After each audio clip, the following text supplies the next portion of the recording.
bekerja. Di dalam kelemahan kita, Tuhan turut bekerja untuk mendatangkan segala kebaikan.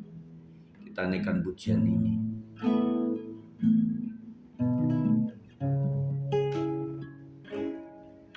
Di dalam kelemahanku,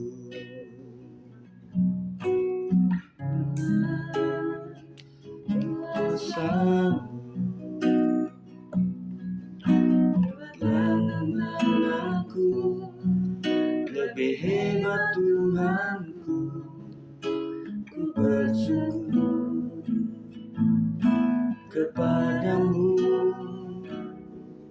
Di dalam kelemahanku, sempurna kuasamu. Hebatlah tantanganku, lebih hebat Tuhanku. Ku berserah kepadamu yang membelah, yang teduhkan badai, yang mustahil pun terjadi karena kuasamu yang pegang hidupku, yang buka jalan bagiku. Tak membuat mujizat terjadi.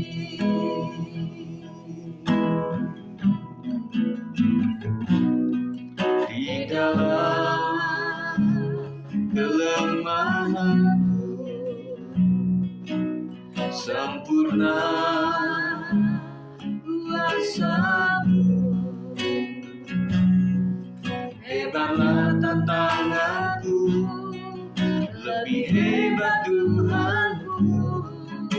Ku berserah kepadamu yang membelah, yang teduhkan badai, yang mustahil pun terjadi karena kuasamu yang pegang hidupku, yang buka jalan bagiku. Tak membuat mujizat terjadi, yang membelah, yang teduhkan badai, yang mustahil pun terjadi karena kuasamu yang pegang hidupku, yang buka jalan bagiku. Tak membuat mujizat terjadi, yang membelah,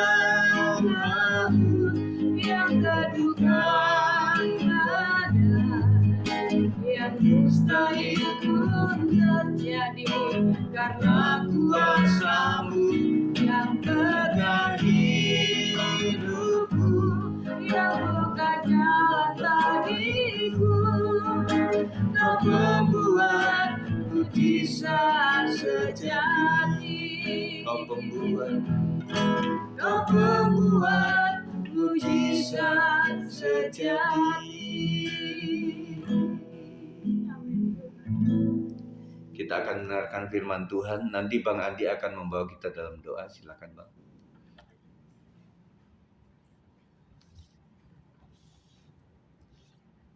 Mari kita berdoa. Terima kasih Bapak Kudai, kami mengucap syukur malam hari ini atas berkat dan kasih setiamu, kasih karuniamu Tuhan. Terpujilah namamu, Yesus, kekal selama-lamanya. Hanya Engkau Bapa Allah yang hidup, kami puji, kami sembah, dan kami agungkan namamu Tuhan. Terima kasih penyertaan-Mu, Engkau masih pelihara hidup kami hingga saat ini.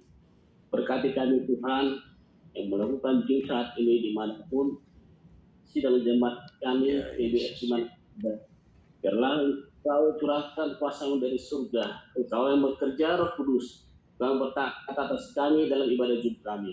Engkau berkati juga Bapak Gembala sidang kami yang selalu setia dan baik, menuntun kami menjadi tahu kebenaran akan firman-Mu Tuhan. Begitu pula dengan berarti gembala sidang kami Tuhan. Engkau berkati gembala sidang kami beserta anak-anak Tuhan. Demi nama Tuhan Yesus Kristus yang hidup, hanya kami serahkan ke dalam tangan-Mu hidup kami Tuhan. Sebentar kami akan mendengarkan sabda firman-Mu yang akan disampaikan Bapak gembala sidang kami Tuhan. Biarlah Tuhan firman-Mu jadi rema di dalam hidup kami, sehingga kami selalu dapat merendahkan hati kami demi nama Tuhan Yesus. Sehingga firman-Mu selalu bisa menjadi terang dalam hidup kami, dan kami dimanapun berada selalu percaya karena iman kami Engkau yang membentengi dan memberkati Tuhan. Biarlah Tuhan kuasa darah-Mu yang kudus membentengi memberkati kami, dengan Engkau Tuhan mengandalkan. Berpujilah nama-Mu Tuhan serta selama-lamanya. Biar doa kami jauh dari sempurna Tuhan. Di dalam nama Bapa, Putra, Roh Kudus, kami berdoa dan bersyukur. Haleluya. Amin. Amin. Amin. Puji Tuhan. Saya akan berbicara mengenai berkat rohani dari Tuhan. Dan saya percaya bahwa berkat rohani itu memang hanya datang dari Tuhan. Dan pembacaan kita ada di dalam Bilangan 6 ayat 24 sampai 26 yang berkata, Tuhan memberkati engkau dan melindungi engkau. Tuhan menyinari engkau dengan wajah-Nya dan memberi engkau kasih karunia. Tuhan menghadapkan wajah-Nya kepadamu dan memberi engkau damai sejahtera. Ini adalah satu ayat yang memang sering kita dengar di dalam doa berkat yang dilakukan oleh pemimpin atau pendeta. Dan kita akan pelajari bersama-sama. Yang pertama adalah Tuhan memberkati dan melindungi. Di tengah perjalanan hidup yang penuh tantangan, kita sering merasa lelah, khawatir, atau takut. Ayat ini memastikan bahwa perlindungan Tuhan tidak pernah berhenti, bahkan ketika kita sedang tidur. Saudara yang dikasih oleh Tuhan, memang perjalanan hidup adalah banyak sekali tantangan. Tantangan ekonomi, tantangan keuangan, tantangan dalam pekerjaan, usaha. Kalau anak-anak kita adalah tantangan dalam berpendidikan. Bagi generasi muda adalah tantangan untuk masa depan, untuk jodoh dan juga untuk keturunan. Dan ini adalah sebuah tantangan yang luar biasa. Dan tantangan-tantangan ini saya pikir tidak akan pernah berhenti dan akan terus terjadi meskipun kita nantinya sudah sepuh atau bahkan menjelang dipanggil oleh Tuhan. Artinya bahwa setiap kita menyadari bahwa tantangan memang harus ada dan tetap ada, tetapi peran Tuhan dalam perlindungannya itu luar biasa atas hidup kita.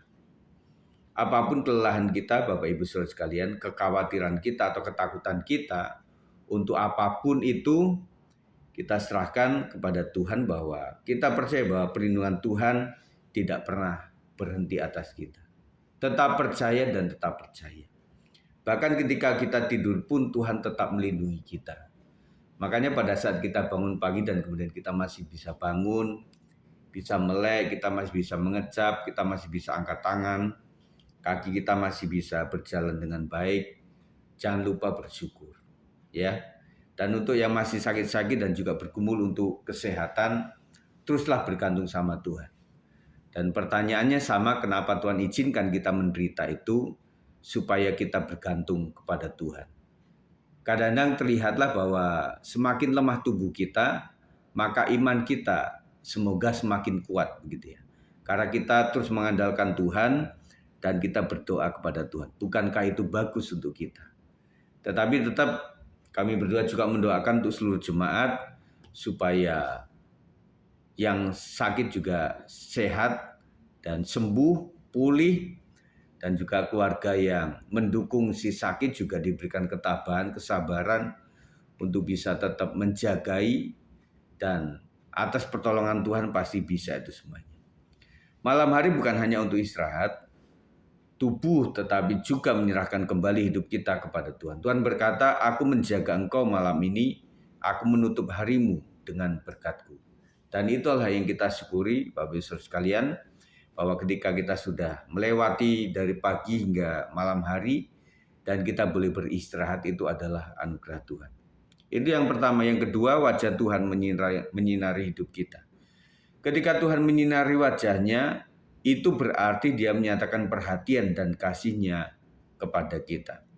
Walau hari yang kita lalui mungkin berat, Tuhan ingin mengingatkan bahwa kita hidup dalam terang-Nya, bukan dalam kegelapan masalah. Malam ini biarlah terang Tuhan menggantikan yang pertama kekhawatiran dengan kasih karunia. Setiap kita punya kekhawatiran apapun itu yang saya sebutkan tadi, tetapi Tuhan memberikan kasih karunia kepada kita. Dan di tengah kelelahan kita juga ada pengharapan. Waktu orang lelah itu yang membuat semakin lelah adalah ketika nggak ada pengharapan. Gambarannya adalah saya pernah khotbahkan itu tentang dua tikus yang sama-sama dicemplungkan ke sebuah ember yang ada airnya, tetapi nggak penuh. Tikus itu bisa mengambang begitu, artinya mulut dia masih bisa ke atas begitu. Tetapi ada perbedaan. Yang pertama dikasih lampu, yang kedua tidak dikasih lampu. Kemudian pada saat pagi si tuan rumah itu melihat ada dua tikus itu bagaimana keadaannya. Ternyata yang tidak ada lampu itu sudah tewas, sudah mati. Tetapi yang ada lampunya itu masih hidup. Meskipun udah lemes, tetapi masih bergerak. Dan kita berpikir bahwa ketika masih ada terang, artinya masih ada harapan. Dan kemudian ada seseorang ketika terjadi reruntuhan gempa, kemudian ada salah satu orang atau anak yang masih hidup setelah 2 atau 3 hari itu, kemudian setelah selamat diangkat, ditanyakan, "Dek, kenapa kamu bisa hidup? Kan situasinya sama, kamu semuanya tertutup dengan puing-puing begitu." Kemudian si anak bilang, "Ya Om, saya itu melihat di atas itu masih ada cahaya. Artinya masih ada lubang yang saya bisa melihat cahaya itu. Dan saya ada harapan bahwa suatu saat tim SAR maupun tim penyelamat yang ada di atas, masyarakat atau penduduk, semoga masih ada yang memanggil-manggil gitu. Adakah yang hidup? Adakah yang hidup?" Dan kemudian betul setelah berapa hari ada suara gaduh di atas, kemudian ada yang memang memanggil-manggil, dan akhirnya saya lebih ada pengharapan dan saya teriak sekuat tenaga, dan akhirnya orang itu berusaha untuk membuka celah yang kecil itu, dan akhirnya saya didapati selamat, masih hidup, meskipun ada luka-luka dan juga ada sebagian kaki saya juga memang kena batu dan sebagainya, tetapi saya selamat. Nah, artinya Bapak Ibu Saudara sekalian, bahwa di dalam pengharapan itu ada kekuatan, ada harapan yang senantiasa ada. Di dalam kebingungan ada tuntunannya. Kita percaya hidup adalah banyak sekali kebingungan-kebingungan yang kita alami, tetapi oleh karena tuntunan Tuhan kita akan mendapatkan jalan keluar. Saya sering bilang bahwa ketika jalan kiri kanan, kemudian muka belakang, semuanya udah nggak ada jalan lagi, masih ada jalan ke atas. Amin. Jadi pada saat semuanya kita usahakan dan tidak bisa, tidak mampu, bahkan mungkin kekuatan medis juga nggak sanggup, deteksinya bisa salah, dan dari dokter satu ke dokter lainnya mungkin berbeda cara penanganannya maksud saya. Tetapi kita masih punya Tuhan yang menyanggupkan kita, yang membuat kita sanggup oleh karena Tuhan tuntun melalui caranya sendiri, dan akhirnya kita mendapati bahwa inilah cara Tuhan ataupun jalan Tuhan. Jadi di dalam kekhawatiran ada kasih karunia Tuhan, di dalam kelelahan kita ada pengharapan di dalam Tuhan, dalam kebingungan kita masih ada yang menuntun, yaitu Roh Kudus yang ada dalam hati kita. Makanya saya sarankan sebagai gembala, setiap hari kita mesti berdoa kepada Tuhan, minta tuntunan Tuhan. Tuhan berikan hikmat, dan akhirnya jalan kita diluruskan, dibuat lebih terang, dan akhirnya kita mengikuti jalan Tuhan. Itu yang kedua. Yang ketiga, damai sejahtera sebagai penutup hari. Ayat ini ditutup dengan sesuatu yang paling kita butuhkan saat malam tiba, yaitu damai sejahtera. Saya percaya saudara sekalian bahwa damai itu nggak bisa dibeli. Dan sering terlihat orang yang kaya raya pun seperti sia-sia hidup kalau tidak ada damai. Dia selalu ketakutan, jangan ada pencuri, jangan ada yang menipu saya, dan lain sebagainya. Tetapi ada orang yang mungkin banyak kekurangan, duit juga nggak banyak, dan juga mungkin masalah kesehatan juga terganggu. Tetapi ketika orang itu memiliki damai sejahtera, itu adalah lebih luar biasa. Makanya kami senantiasa mendoakan supaya damai sejahtera itu turun ke atas setiap jemaat GBS 56. Amin. Jadi damai yang dari Tuhan, damai yang tidak masuk akal. Orang masalah tetapi kok masih ada damai. Oleh karena rahmat dan juga anugerah daripada Tuhan. Damai yang bukan dari keadaan, melainkan dari hadirat Tuhan.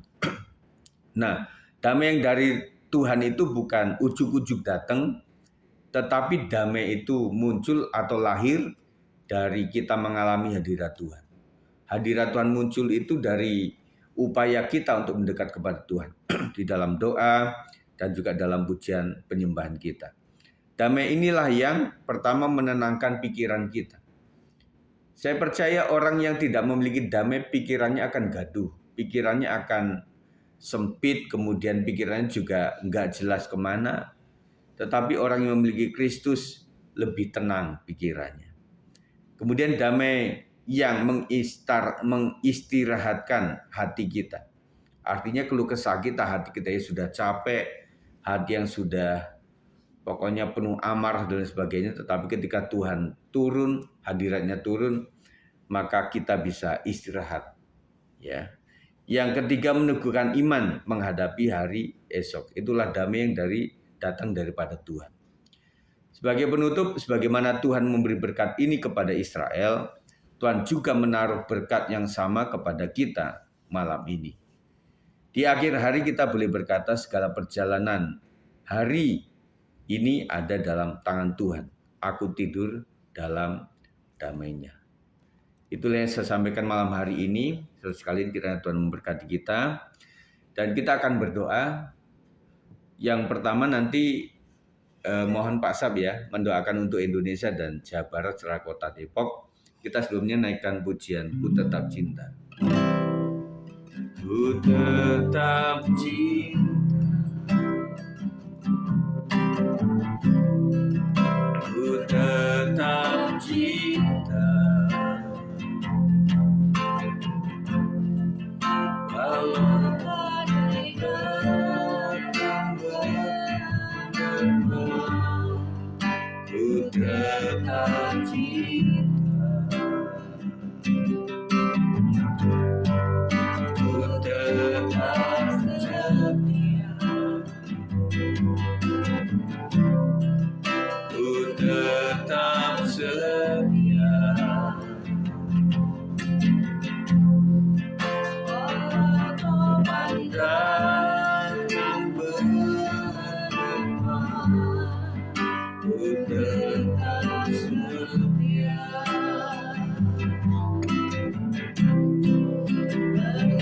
Terlalu banyak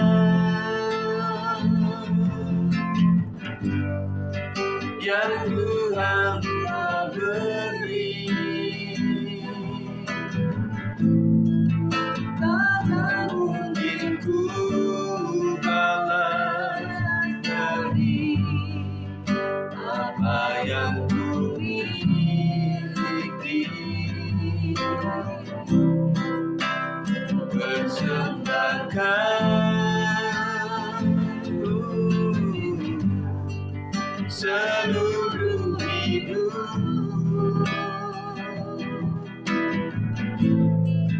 biar ku tetap cinta, biar ku tetap setia untuk selama-lamanya.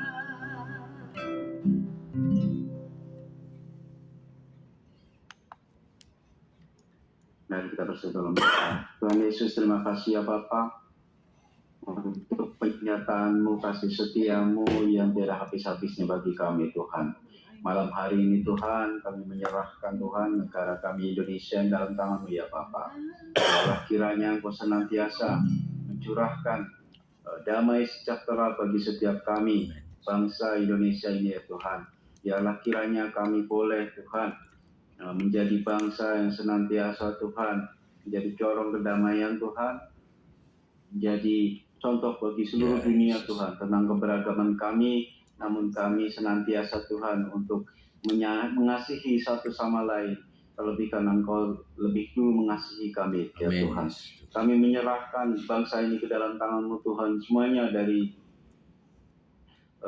Aceh sampai ke Papua Tuhan, seluruhnya Bapak, biarlah Kau kendalikan semuanya Tuhan, biarlah kiranya berkat-Mu mengalir atas setiap kami bangsa Indonesia Tuhan, dan menjadi bangsa yang luar biasa Tuhan, ada pertobatan di dalam negara kami Indonesia ini ya Bapak. Kami menyerahkan pemimpin kami Tuhan, Bapak Prabowo